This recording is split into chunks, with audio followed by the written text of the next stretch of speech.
Hi friends, welcome to target కాకి online classes. This is జ్యోతి. ఈ సెషన్లో మనం ఏప్రిల్ 24 నాటి కరెంట్ అఫైర్స్ అనేవి డిస్కస్ చేద్దాము.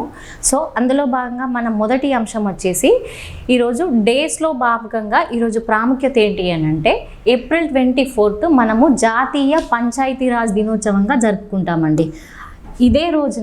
ఇదే రోజును మనము స్థానిక స్వపరిపాలనా దినోత్సవం అని కూడా అంటారండి. స్థానిక స్వపరిపాలనా దినోత్సవం.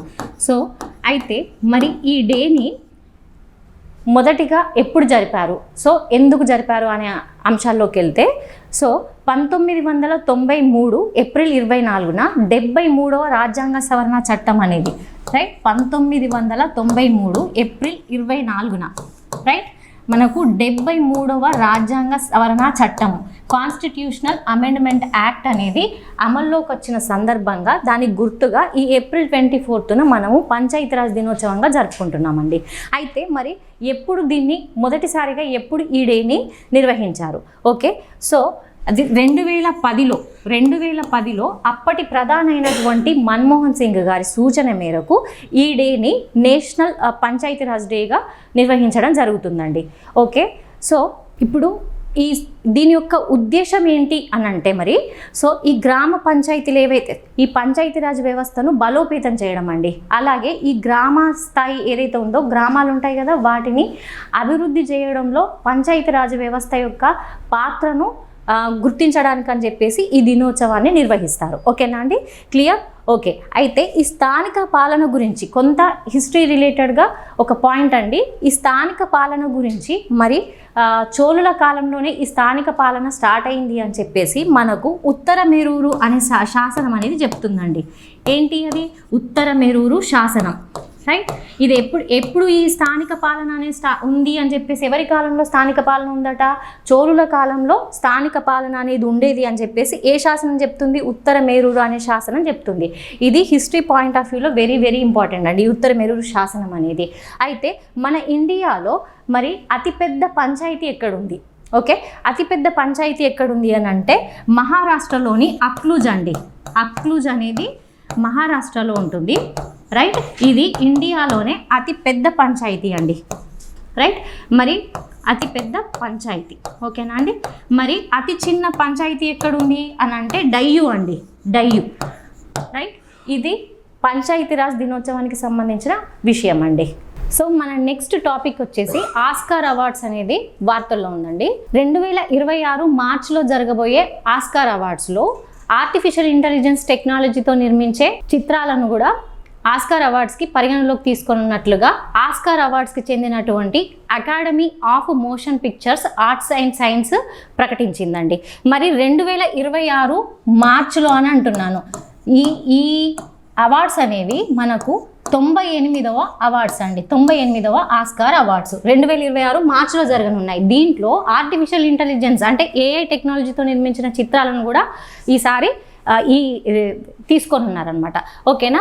సో అయితే మనము ఆస్కార్ అవార్డ్స్కి సంబంధించి 97వ ఆస్కార్ అవార్డ్స్ని కొంత డిస్కస్ చేద్దామండి. 97వ ఆస్కార్ అవార్డ్స్ ఇటీవలే ఈ అవార్డ్స్ గురించి కొంత సమాచారం అండి. ఈ అవార్డ్స్ అనేవి ఇటీవలే 2025 మార్చి 3న అమెరికాలోని లాస్ ఏంజల్స్లోని డాల్బీ థియేటర్లో ఈ అవార్డ్స్ ప్రధానోత్సవం అనేది ఈ ఫెస్ట్ జరిగింది. ఆస్కార్ అవార్డ్స్కి సంబంధించిన ఫెస్ట్ జరిగింది. ఓకేనా అండి. దీని హోస్ట్ ఎవరు అని అంటే, హోస్ట్ అంటే లైక్ యాంకర్ అండి. దీని హోస్ట్ ఎవరు అని అంటే కానన్ ఓ బ్రియాన్ అండి, రైట్. ఈ ఆస్కార్ అవార్డ్స్ ఇది 97వ ఆస్కార్ అవార్డ్స్ అండి. ఇప్పుడు ఏఐ తోటి నిర్మించిన చిత్రాలను పరిగణలోకి తీసుకునేది ఎప్పుడు అంటున్నాను? రాబోయే అంటే 98వ ఆస్కార్ అవార్డ్స్లో ఈ ఏఐ టెక్నాలజీతో తీసిన చిత్రాలను తీసుకుంటారంట. బట్ ఇప్పుడు 97వది దాని గురించి నేను చెప్తున్నాను. ఇది 2025 మార్చి 3న ఈ ఆస్కార్ అవార్డ్స్ ప్రధానోత్సవం అనేది ఎక్కడ?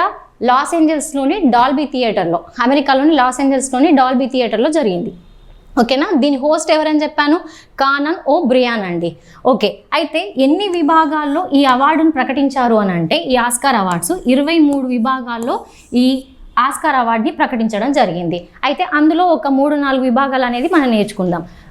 ఓకే, సో అయితే బెస్ట్ ఫిలిం అంటే ఉత్తమ చిత్రం కేటగిరీలో ఏంటంటే best film, right. Best film అనేది అనోరా అనే దానికి, అనోరా మూవీకి ఈ ఆస్కార్ అవార్డు అనేది వచ్చిందండి.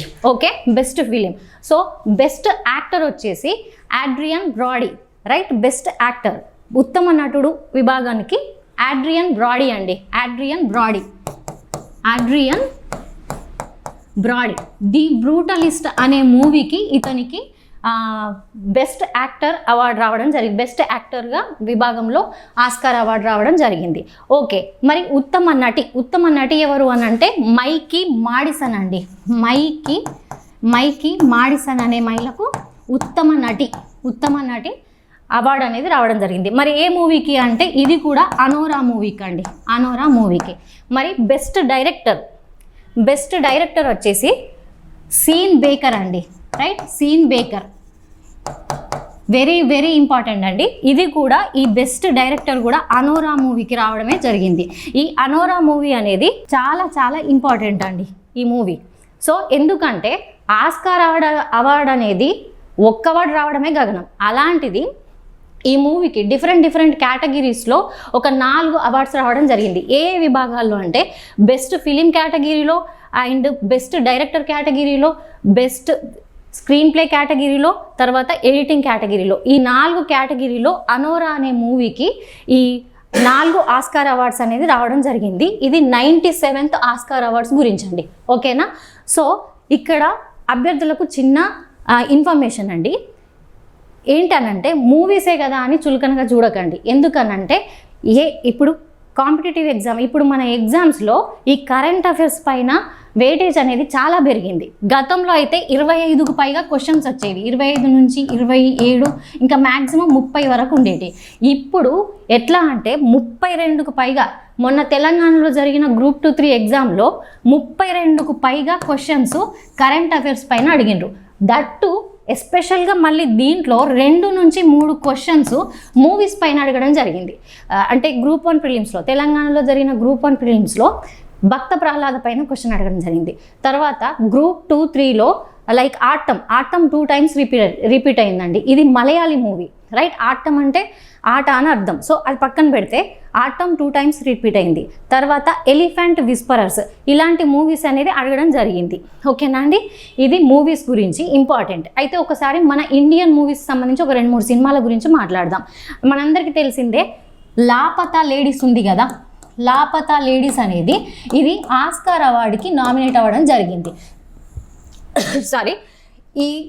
మరి ఈ మూవీ డైరెక్టర్ ఎవరు అని అంటే కిరణ్ రావ్ అండి. కిరణ్ రావ్. ఈమె మన తెలంగాణతో సంబంధం ఉన్న వ్యక్తి అండి, మహిళ అండి.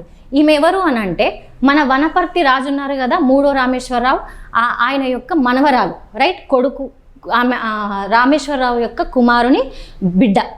కుమార్తె. ఓకేనా. సో ఈమె అమీర్ ఖాన్ భార్య. ఈమె ఈ మూవీని లాపతా లేడీస్ని తీయడం జరిగింది. ఓకేనా అండి.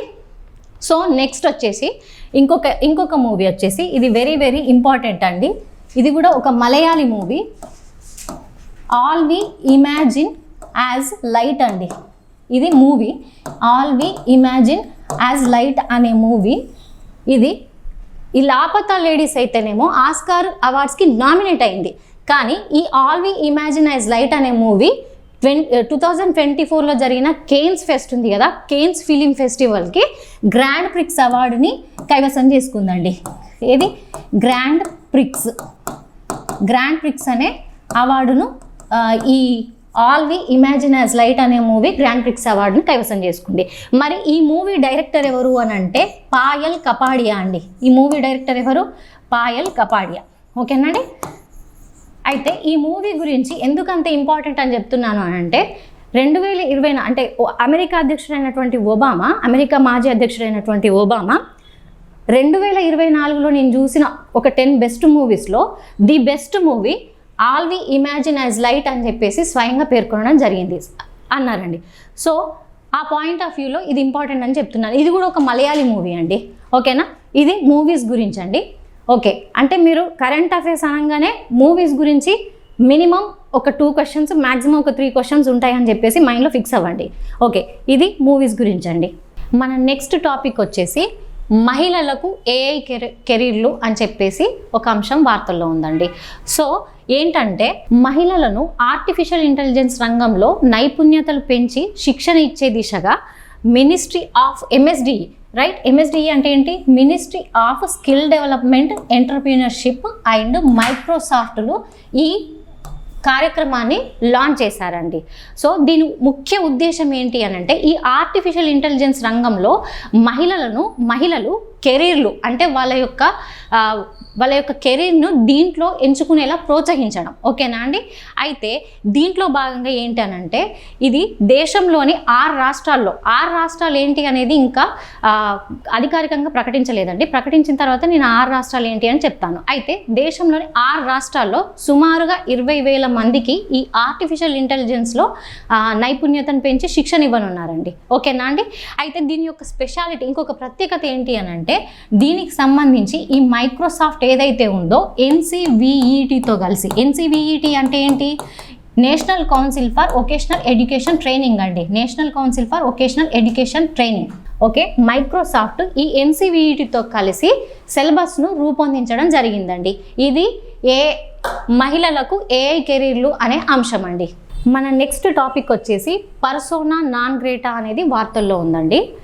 సో ఇప్పుడు మనకు తెలిసిందే భారతదేశాన్ని అట్టుడికిస్తున్నటువంటి అంశమైనటువంటి పహల్గామ్ ఉగ్రదాడి నేపథ్యంలో మన భారత ప్రభుత్వము పాక్ దౌత్యవేత్తలకి ఈ పర్సోనా నాన్ గ్రేటాను ప్రకటించిందండి.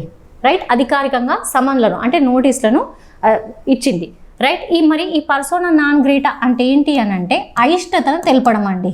రైట్, అయిష్టతను తెలపడం అంటే నువ్వంటే నాకు ఇష్టం లేదు, నువ్వు ఉండడం నాకు ఇష్టం లేదు, వెళ్ళిపో అని చెప్పేసి అయిష్టతను తెలపడం. ఓకేనా అండి. మరి ఈ పర్సోనా నాన్ గ్రేటా అనేది వియన్నా కన్వెన్షన్లో భాగంగా 1964లో వియన్నా కన్వెన్షన్లో భాగంగా 1964 నుంచి అమల్లోకి వచ్చిందండి. రైట్, సో ఇది ఈ పర్సోనా నాన్ గ్రేటా గురించి. అయితే ఈ ఉగ్రదాడి నేపథ్యంలో మన భారత ప్రభుత్వము పాకిస్తాన్కు వ్యతిరేకంగా చర్యగా చాలా చేస్తుందండి. అందులో భాగంగా అటారీ మరియు వాగా దగ్గర ఉన్న బార్డర్ని మూసేసింది. అండ్ ఇంకొక ఇంపార్టెంట్ అంశం ఏంటంటే సింధు జలాల ఒప్పందం ఏదైతే ఉంటుందో సింధు జలాల ఒప్పందం దీన్ని నిలిపేసిందండి. రైట్, సింధు జలాల ఒప్పందం దీన్ని నిలిపేసింది. అయితే ఈ ఒప్పందం గురించి ఒకసారి చర్చించుకుంటే ఈ ఒప్పందం ఏంటి అని అంటే 1960లో, ఓకే, 1960 సెప్టెంబర్ 19న ఈ సింధు జలాల ఒప్పందం అనేది ఆనాటి మన దేశ ప్రధాని అయినటువంటి నెహ్రూ, ఓకేనా అండి, మన దేశ ప్రధాని అయినటువంటి నెహ్రూకి తర్వాత మన పాకిస్తాన్ అధ్యక్షుడైనటువంటి ఆయూబ్ ఖాన్కి మధ్య ఈ సింధు జలాల ఒప్పందం అనేది జరిగిందండి. ఆయూబ్ ఖాన్కి మధ్య సింధు జలాల ఒప్పందం ఎప్పుడు జరిగింది, 1960 సెప్టెంబర్ 19న జరిగింది. సుదీర్ఘంగా ఒక 9 సంవత్సరాల విస్తృతమైన చర్చల తర్వాత అది కూడా వరల్డ్ బ్యాంక్ చొరవతోటి ఈ ఒప్పందం అనేది జరిగింది. రైట్, వరల్డ్ బ్యాంక్ చొరవతోటి ఈ ఒప్పందం అనేది జరిగింది. ఇప్పుడు ఈ ఉగ్రదాడి కారణంగా ఈ సింధు జలాల ఒప్పందాన్ని మన భారత ప్రభుత్వం నిలిపేసిందండి. సో ఇది ఇప్పుడు పర్సోనా నాన్ గ్రేటా అనేది అంశం అండి. ఓకే అండి, ఇవ్వండి ఈరోజు కరెంట్ అఫైర్స్. మళ్ళీ రేపటి కరెంట్ అఫైర్స్తో రేపు కలుద్దాం. థ్యాంక్ యూ అండి.